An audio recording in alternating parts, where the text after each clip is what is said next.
This is a reading from My Daily Life,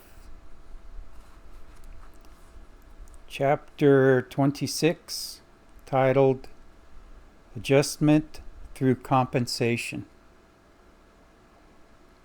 I'm always mentioning about how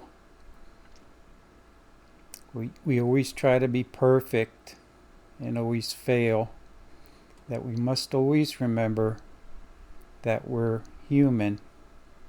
Rather than using it as an excuse, it should give us the strength to try to do better.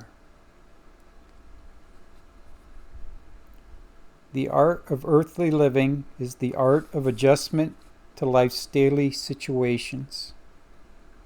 In proportion as your predominant needs and wants are satisfied and your sense of well-being prevails, you enjoy emotional contentment, peace of mind, and spiritual vitality.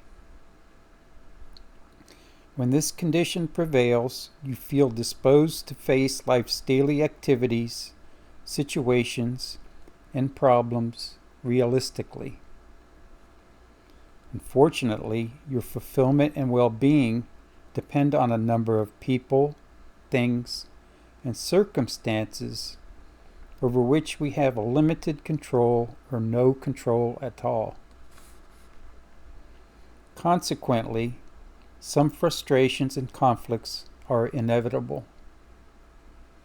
This is man's natural condition in this world.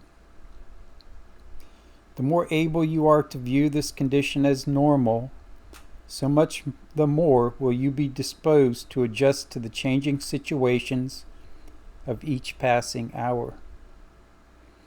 With this attitude, you will try to make the most of your real abilities and opportunities when the unexpected or unpleasant comes your way. Nature has a way of compensating for her deficiencies.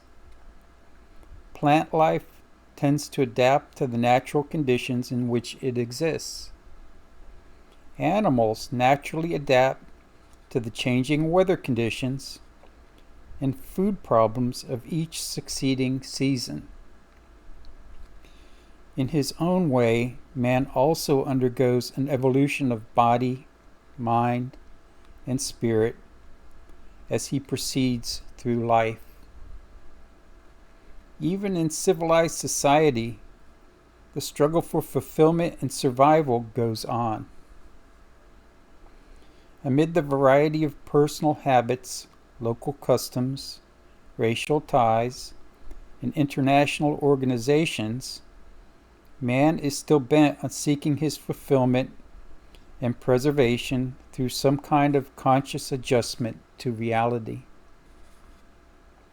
When flight from life's problems seems too difficult, and the mental mechanisms mentioned in the previous chapter seem inadequate to solve prevailing conflicts, man naturally resorts to some form of compensation.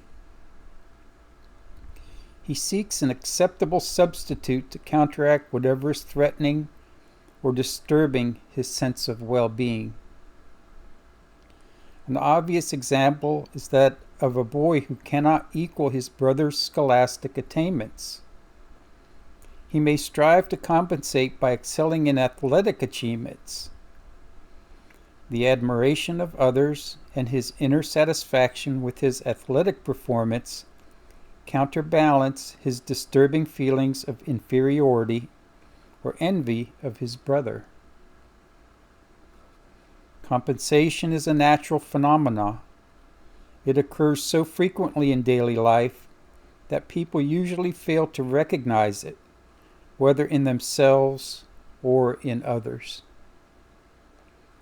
Insofar as it is realistic, it can be a wise and constructive solution for a number of problems. On the other hand, compensation is often unconscious, compulsive, and unrealistic. In this case, it is an obstacle to one's own fulfillment and a hindrance to the well-being of others. And I will continue on this. A few pages left to go in this chapter. The bottom line is, let's all realize that in the end we're human, and God became human so that we can't say God doesn't understand what it's like to be made fun of, what it's like to be bullied, what it's like to be spit on. We do have a God who understands, and we have it through Jesus Christ, our Savior. Well, I will read more of this as time goes on. I'll make a mark of where I'm at in this book. But thanks, everyone, for spending this time putting up with me. And I hope to see you again real soon.